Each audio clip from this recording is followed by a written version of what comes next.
అందరికీ నమస్కారం అండి. వెల్కమ్ టు విషు జషు తెలుగు ట్రావెలర్స్. ఈరోజు మనం చూడబోతున్నది ప్రపంచంలోనే ఒక అద్భుతమైన ప్రదేశం, రాతితో చెక్కిన కళాఖండాల సమాహారం. దీన్ని చూడాలంటే ఇక్కడ మనం టికెట్ తీసుకోవాలి. అదే పట్టడికల్. 30 రూపీస్ టికెట్ అయితే ఉంటుంది.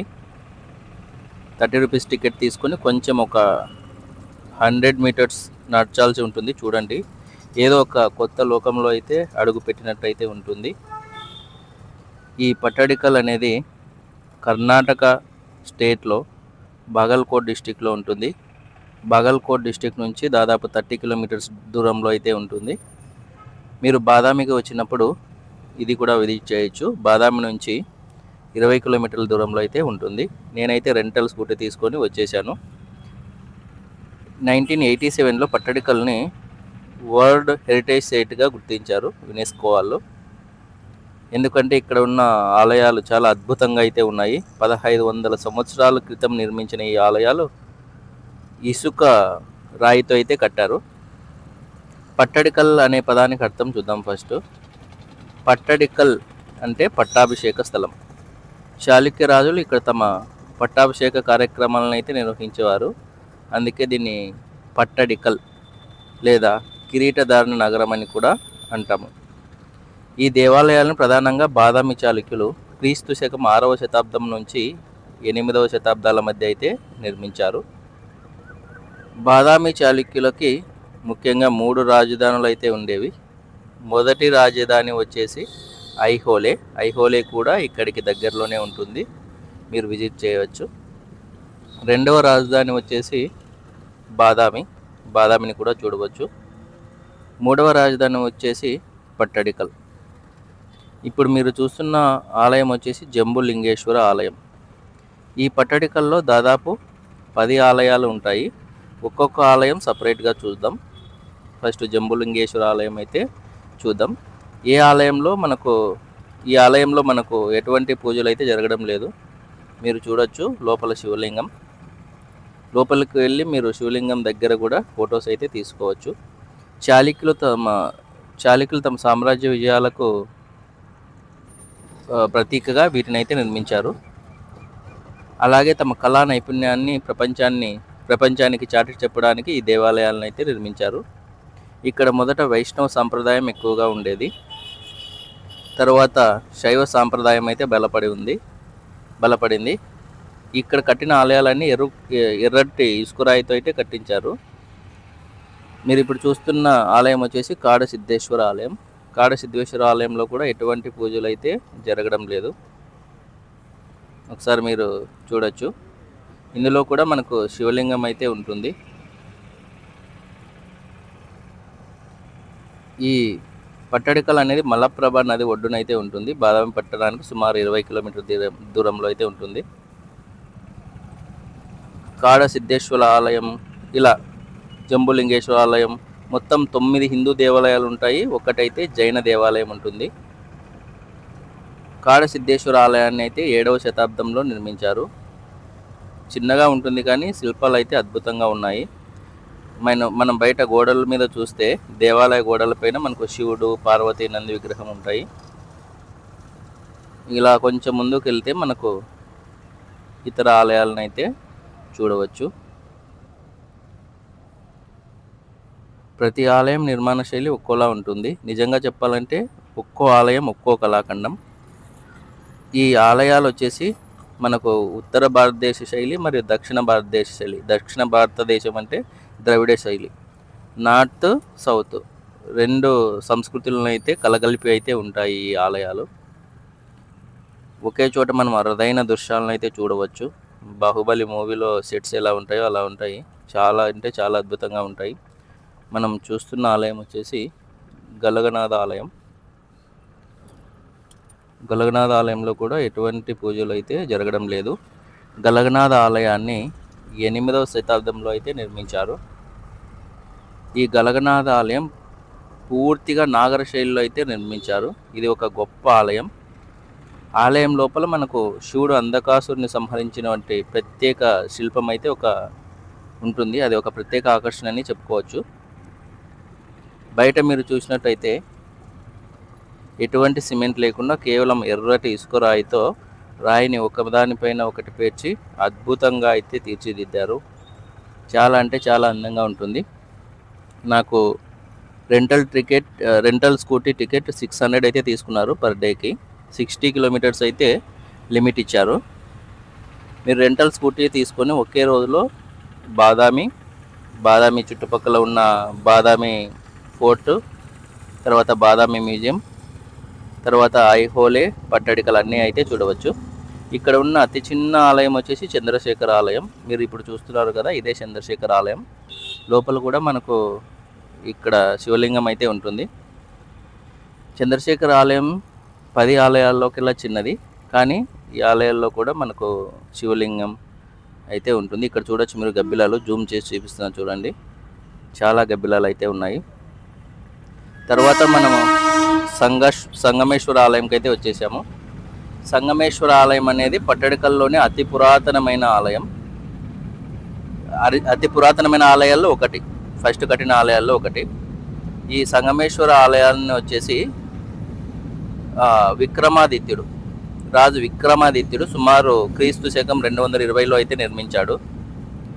మొదట సంగమేశ్వర ఆలయాన్ని మనం విజయేశ్వర ఆలయం అని అయితే అనేవాళ్ళము. ఈ ఆలయాన్ని ద్రవిడ శైలిలో అయితే నిర్మించారు.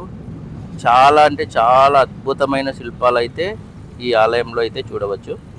ద్రావిడ శైలిలో నిర్మించబడిన ఈ ఆలయం మనకు శిల్పకళను, అద్భుత శిల్ప సౌందర్యాలను అయితే చూపిస్తుంది. లోపలికి వెళ్తే మనకు ఇక్కడ కూడా శివలింగం అయితే ఉంటుంది. చాళుక్యులు మొదట వైష్ణవులు విష్ణువుని అయితే ఆరాధించారు. ఆ తర్వాత వీళ్ళు శివుణ్ణి ఆరాధించడం మొదలుపెట్టి అన్ని శివాలయాలను అయితే నిర్మించారు. ఈ సంగమేశ్వర ఆలయం లోపలైతే మనకు చాలా పెద్దగా అయితే ఉంది, స్తంభాలు అన్నీ. ఇక్కడ ఉన్న అన్ని ఆలయాల్లో 10 ఆలయాల్లో గొప్ప ఆలయం వచ్చేసి విరూపాక్ష ఆలయం. విరూపాక్ష ఆలయం అనేది పట్టడికల్లోనే అత్యంత ప్రసిద్ధి చెందిన ఆలయం.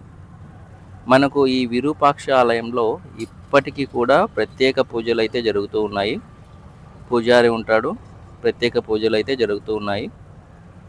మీరు బయట చూడొచ్చు, శిల్పాలు చాలా అంటే చాలా అందంగా ఉన్నాయి. ఈ విరూపాక్ష ఆలయాన్ని నిర్మించింది వచ్చేసి లోకమహాదేవి, రాజులు కాదు, రాణి లోకమహాదేవి. క్రీస్తు శకం 740లో అయితే ఈ విరూపాక్ష ఆలయాన్ని అయితే నిర్మించింది. ఈ లోకమహాదేవి రాజా విక్రమాదిత్య 2 యొక్క వైఫ్. విక్రమాదిత్య 2కి చాలామంది వైఫ్స్ అయితే ఉండేవాళ్ళు. లోకమహాదేవి కూడా ఒక వైఫ్. ఒక్కో వైఫ్ ఒక్కో టెంపుల్ని అయితే కట్టారు ఇక్కడ. చాలా అంటే చాలా అద్భుతంగా కట్టింది లోకమహాదేవి. ఎందుకు కట్టిందంటే రాజు విక్రమాదిత్యుడు 2 కాంచీపురంపై అతను విజయం అయితే సాధించాడు. కాంచీపురంపై సాధించిన విజయానికి గుర్తుగా అతని వైఫ్ అయిన లోకమహాదేవి క్రీస్తు శకం 740లో అయితే ఈ ఆలయాన్ని నిర్మించింది. ఈ ఆలయం కాంచీపురంలోని కైలాసనాథ ఆలయం నిర్మాణాన్ని ఆదర్శంగా తీసుకొని అయితే నిర్మించబడింది. ఆ కైలాసనాథ ఆలయం కూడా మనము వీడియోస్ పెడతాము. ఆల్రెడీ నేను కాంచీపురం వెళ్ళి వీడియోస్ అయితే తీశాను. తర్వాత మీకు కాంచీపురం వీడియో కూడా పెడతాను. ఈ ఆలయంలోని శిల్పాలు మరియు రామాయణం మరియు మహాభారత ఘట్టాలకు సంబంధించిన శిల్పాలు అయితే చాలా అంటే చాలా ఉన్నాయి. ఇది యునెస్కో ప్రపంచ వారసత్వ గుర్తింపు పొందడానికి ప్రత్యేక రోల్ అయితే ప్లే చేసింది. యునెస్కో వాళ్ళు దీన్ని చూసి వావ్ అని మన పట్టడికల్కి యునెస్కో వారసత్వ సంపదలో ఒక జాబితాని అయితే ఇచ్చారు, ఒక ప్లేస్ని అయితే ఇచ్చారు. మీరు చూడొచ్చు, లోపల పూజలు జరుగుతూ ఉన్నాయి. ఇక్కడే మనకు బయట నంది కూడా ఉంటాడు. నంది కూడా ఒక దేవాలయం లాగా నిర్మించారు. మనము నందిని కూడా చూద్దాం. మొదట లోపల ఉన్న శిల్పాలన్నీ ఒకసారి చూడండి. పట్టడికల్ కేవలం దేవాలయాల సముదాయం మాత్రమే కాదు, ఇది చాళుక్యుల కళా వైభవానికి ఒక నిదర్శనం అని అయితే చెప్పుకోవచ్చు. ఉత్తర మరియు దక్షిణ భారత సంస్కృతుల సంగమం అని అయితే చెప్పుకోవచ్చు. ఒకసారి విరూపాక్ష ఆలయం బయట చూస్తే నంది ఉంటుంది చూడండి. నంది దగ్గర కూడా మనకు పూజలు అయితే జరుగుతూ ఉంటాయి. చూడవచ్చు మీరు, నందిని కూడా ఒక ఆలయం లాగా నిర్మించారు. మీరు పక్కన చూస్తే చిన్న చిన్న ఆలయాలు అయితే నిర్మించారు. విరూపాక్ష ఆలయం చుట్టుపక్కల అయితే ఈ ఆలయాలు అయితే ఉంటాయి. బయట కూడా విరూపాక్షాలయం చాలా అద్భుతంగా అయితే ఉంది. తర్వాత మనం వచ్చిన ఆలయం వచ్చేసి మల్లికార్జున ఆలయం.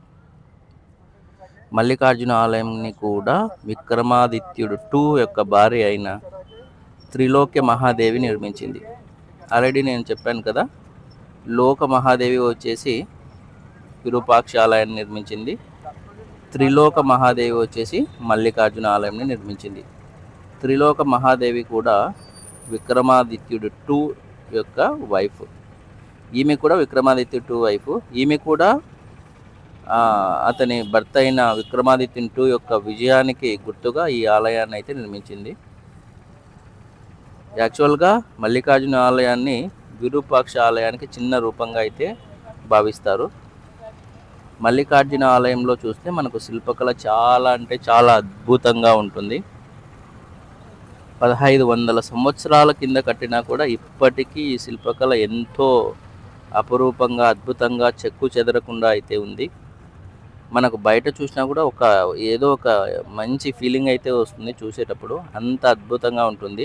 మనం ఒక రాజుల కాలంలోకి వచ్చామా అన్న అనుభూతి అయితే కలుగుతుంది. ఈ స్తంభాల మీద కూడా చూడొచ్చు మీరు అద్భుతమైన చెక్క మంచి పనితనం అయితే చూడవచ్చు. శిల్పుల యొక్క మంచి పనితనము. ఈ రాళ్లను చెక్కి ఇంత మంచిగా అద్భుతంగా మలిచారంటే మనము గొప్పదనే భావించాలి. మల్లికార్జున ఆలయం తర్వాత మనము చూడబోయే చివరి ఆలయం వచ్చేసి కాశీ విశ్వేశ్వర ఆలయం. కాశీ విశ్వేశ్వర ఆలయం కూడా మనం సందర్శిద్దాం. చూడొచ్చు మీరు మల్లికార్జున ఆలయం పైన ఎంత మంచి అద్భుత శిల్ప సంపద ఉందో. ఇంత మంచి అద్భుత శిల్ప సంపద మనకు హైదరాబాద్ నుంచి దగ్గరలోనే ఉంటుంది. తెలుగు స్టేట్స్ నుంచి కూడా దగ్గరలోనే ఉంటుంది. మీరు బాదామి కేవ్స్ని విజిట్ చేసుకొని బాదామి కేవ్స్ తర్వాత ఇక్కడికైతే రావచ్చు. ఇక్కడ ఫొటోస్ తీసుకోవడానికైతే చాలా అద్భుతంగా ఉంది. మేమైతే కొన్ని ఫొటోస్ అయితే తీసుకున్నాం. ఇక్కడ చూడొచ్చు మీరు ఎంత బాగా ఉందో బ్యాక్గ్రౌండ్. మీరు ఒకసారి ఇక్కడ నిలబడి ఫొటోస్ తీసుకుంటే చాలా అంటే చాలా బాగా ఉంటుంది. మంచి ఫొటోస్ అయితే వస్తాయి. కాశీ విశ్వేశ్వర టెంపుల్, ఇదే Kashi Vishweshwara temple, last temple. ఈ ఆలయం వచ్చేసి నాగర శైలిలో అయితే నిర్మించబడింది. మీరు ఇక్కడ చూడొచ్చు ఎత్తైన శిఖరం అయితే ఉంది టెంపుల్కి. దీనిలోని శిఖరం మరియు శిల్పాలు ఉత్తర భారతదేశ సాంప్రదాయాన్ని అయితే సూచిస్తాయి. అంటే నార్త్ ఇండియా శైలి అయితే ఇందులో చూడొచ్చు. దీన్ని అత్యంత విలువైన ఆలయంగా అయితే భావిస్తారు. చూడొచ్చు ఎంత బాగా ఉందో, అద్భుతంగా ఉంది. ఇక్కడ మనకు నంది కూడా ఉంది చూడండి. ఇక్కడ ఉన్న ఈ స్తంభం మీద ఈ బాదామి చాళుక్యులు, ఈ చాళుక్యులకు సంబంధించిన విజయాలను అయితే చెక్కారు. మీకు వీడియో నచ్చినట్టయితే లైక్ చేయండి, సబ్స్క్రైబ్ చేయండి. Thank you.